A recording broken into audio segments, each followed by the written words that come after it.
Support ProPlay Games on Patreon. Hey, what's up, my Digi Pros? It's Danny G from PBG coming to you with the deck that brought me out of retirement. We're talking about Royal Knights, set 13 Royal Knights. It's only fitting that it comes out like this. Let me tell you something, I'm not talking about security control. Ever since the game came out, I've been an Omnimon stan. Ever since Magnamon came out, I wanted a full Royal Knights deck. Here it is, and let's get to it. All right, guys, so to start off this profile, we're gonna get into our eggs, which is, of course, we're playing the 4 King Yggdrasils, guys. We're playing 4 of the King Yggdrasil. I don't know why they call it King Yggdrasil, but all the pros know it's Yggdrasil. So with this egg, at the start of your main phase, you basically just put 1 under, and it's gonna start off all your insane combos. It's going to be -5 on your first turn to all your Royal Knights when they get played. To be honest, I don't even know why they did this, so broken. And then it just keeps stacking, and for your options it also stacks, so it's 2 separate effects when it comes to playing your main memory boost of the deck per se, and then for playing your Royal Knights, it's 2 separate reductions of cost. Now we're going to get into our rookie lineup, but there's no real rookies in this deck, so we're gonna get into everyone's favorite Omegamon. Omegamon, pretty standard effect. It's to help turbo out your kill turn, so you're gonna be on play drawing 1 card, and then on deletion you're gonna put a Royal Knights into the breeding area stack, which is gonna help facilitate and make it quicker for you to get your Omnimon turn and just aggressively just end your opponent as quickly as possible. This deck is Mega Zoo with a little Rookie Rush in it mixed up, which is super cool. A lot of people love it. And then this is mainly for the Royal Knights you don't want to play but are really good for the kill turn. We'll get into those later on in the video. For a few other techs, we're playing 2 Sistermon CLs, guys. We're playing 2 CLs. CLs is a searcher and helps reboot, so when you want to attack with your blockers, CL is going to be there to help them reboot and just be able to help your opponent not attack your life. We're going to be playing 1 Sistermon Blanc. It's a trash one, then draw 2, and it's decoy for red and black, so you help save your Gonkus, your Jesmons, all your red and black Digimon. Then we're going into our final tech, super saucy, guys. Porcupamon. So this card mainly is for the Belfa matchup. Psychmon is a threat to the deck. Anything that really stops reduction of cost is a threat to the deck. So with Marcus, which you do play in the deck, this card also helps to get rid of that floodgate and then helps you just overcome and continue on your plays. It's an on play and on deletion effect. So with purple, most of the times they recur a lot of their resources, so you're able to just knock it out pretty quickly. So this card has been a real blessing when it comes to just that little thing that helps Belfamon just overtake you. But this lineup is so good. Omegamon, you have to play at 4. The CLs and Blancs, it's up to you, but I prefer the top search off the CL and the reboot to just maintain a little bit of safety nets with the blockers. All right, guys, let's get into our super budget version of Royal Knights. We're starting off with 3 Magnamons. Magnamons, again, my favorite Royal Knight, so you already know. Also, the main starter, you want a mulligan to get the Magnamon. Magnamon is your starter of the deck, because when it leaves at the end of the turn, when you put it into the Yggdrasil, you draw 1 card, helps you turbo. It's also a blocker, it's low cost, it's going to be super essential to you. Magnamon is the one thing you want to make sure you have at the beginning of the game. Next, we're coming up to our boy Craniamon. Craniamon protected, which is really good from Digimon effects, and then you can, at the end of your opponent's turn, force a block, force an attack, so it helps control the board a bit. Really good against decks like Blue Flare, sometimes decks that are just super aggro, to help control their board state. And it's a blocker also, so it's, if you have the CL, attack with no worries, then block again. so helps control the board state if you need to. This deck does require a lot of knowledge when it comes to matchups, because it's essential which row knights you're playing. Tucking, you only get 1 to 2 plays per turn, so you want to use them wisely. We're coming up to the boy right here, Gankumon. Gankumon is a good extender, really good extender. It helps play row knight from the stack, and you could activate their on play effects as well. He's also a blocker, so that's also really good. He's also a blocker, which is really good. And then once you do the on plays, there's a lot of different combos you could do, to be honest, with the on plays and various row knights. Like I said, again, you could probably Magnamon because you want to draw an extra card. You could have 2 blockers, force the block here, force Digimon to attack. So there's various things you could, with the Blanc, you could have decoy ready for Ganku, and then this is unaffected by Digimon effects. So there's a lot of different things you could do with the deck. Kumon definitely super needed. It's the main extender of the deck to help you just aggress your opponent. So Gankumon, broken, certified broken. Next, we're coming up to one of your main searchers and poppers. We're going with Dynasmon. Dynasmon helps you look at the top 4 of your deck, get 2 cards. Yes, I said cards with row knight and trait. So that means you could get the option as well, trash the rest, which trashing comes very in handy with a lot of effects.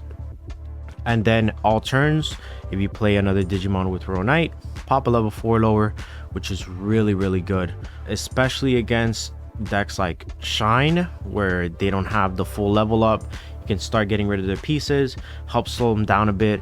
Definitely Blue Flare helps slow them down. So Dynasmon, MVP of the deck. That's why you play him at 4. Everyone's favorite, Alphamon.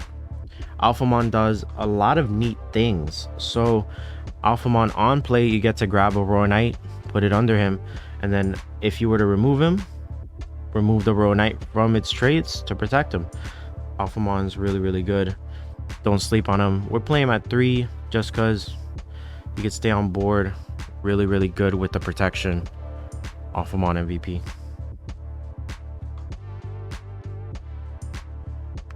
Lord Nightmon, good at recurring Digimon in your trash after a search, or if it was in your security like the Omnimon, you could grab them back on the on play.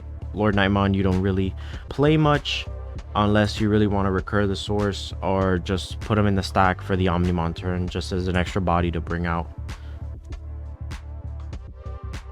This card, let me tell you something, this card, absolute menace.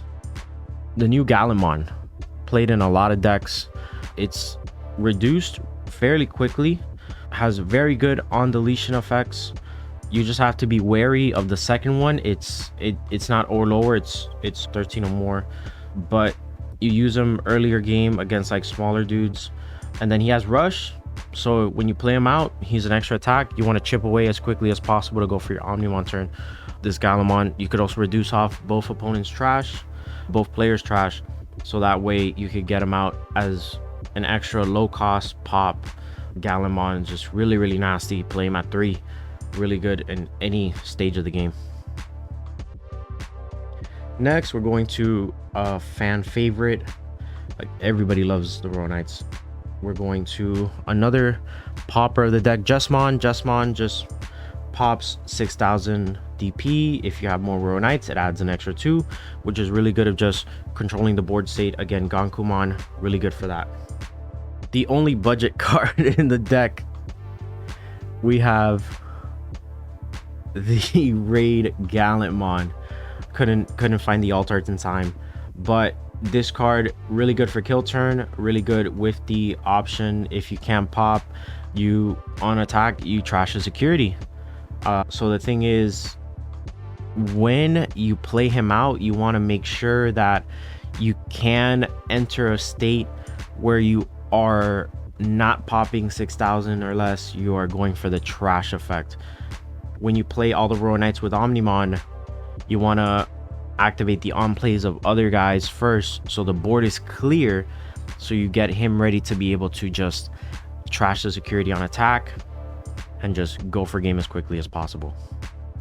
All right guys, One Kentorismon. Kentorismon is a dual attack. You can trash the security to unsuspend him. You can also heal with him. So Kentorismon is really good. It just depends how you play him. He also minuses 7, so it's really good. Kentorismon at 1. We're playing a saucy little tech here. We're playing the BT6 Alphamon. So with this Alphamon in security, it's insane. I've hit it in security a few times. The whole store heard me. It's just super good floodgate to hit in security. And then when attacking, Omnimon turn, end of attack, gain 2 memory, really good too. You could probably sneak in a play in there too. So Alphamon has been really good just for the security effect, mostly security effect, but the gain 2 memory also works really well. Leopardmon. We're not playing the cat mode, just don't like that one.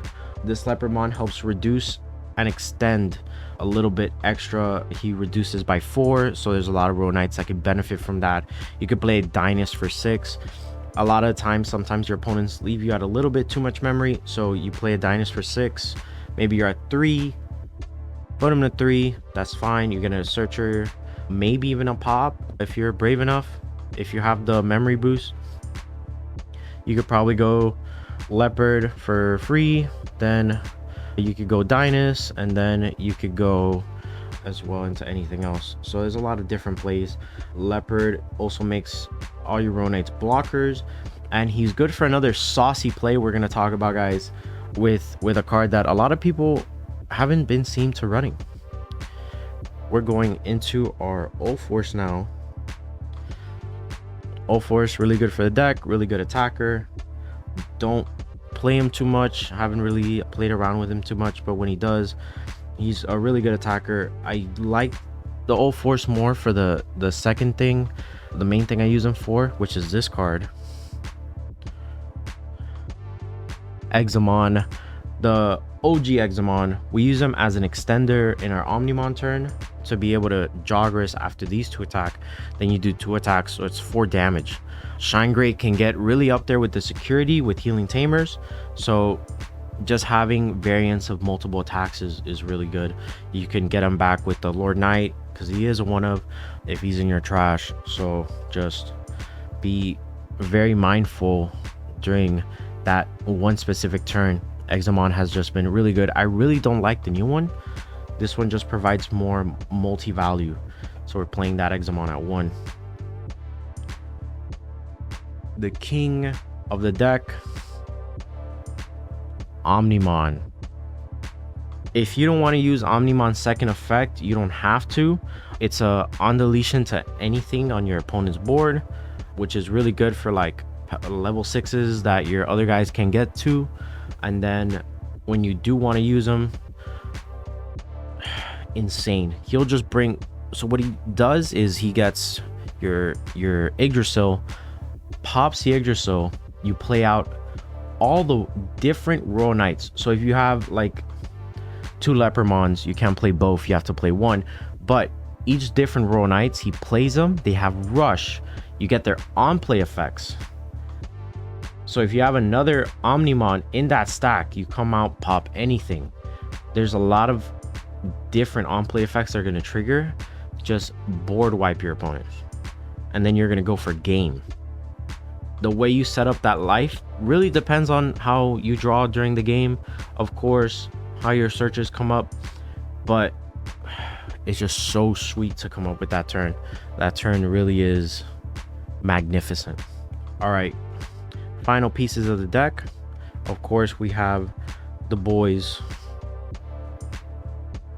right here. We got my boy Magnamon right here. Roll Knights of the Purge. Card's very simple. On play, draw 1. Then you put a Royal Knights from your hand into the breeding area source, and then delay effect, bring out any Royal Knights from that source. Has rush. Wouldn't get its on play effect, but you could still use their when attacking effects. So be very mindful of which Royal Knight you bring out with this. You could facilitate a lot of combos when it comes to this card, and then other Royal Knights that work off each other during all turns effects.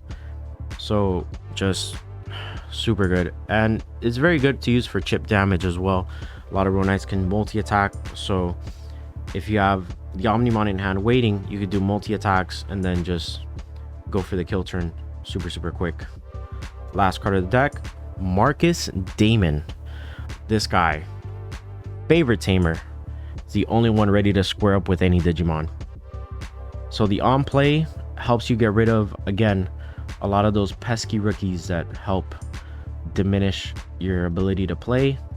So on play, just suspend minus 3000 DP, which is the average DP of all those Digimons that floodgate.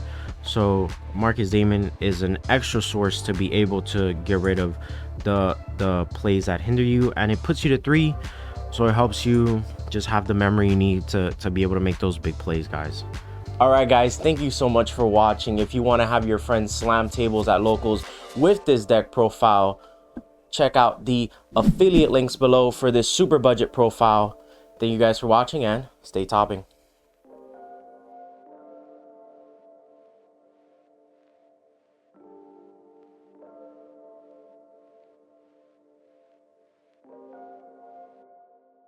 God, this is like unveiling the greatest thing that ever happened to Digimon.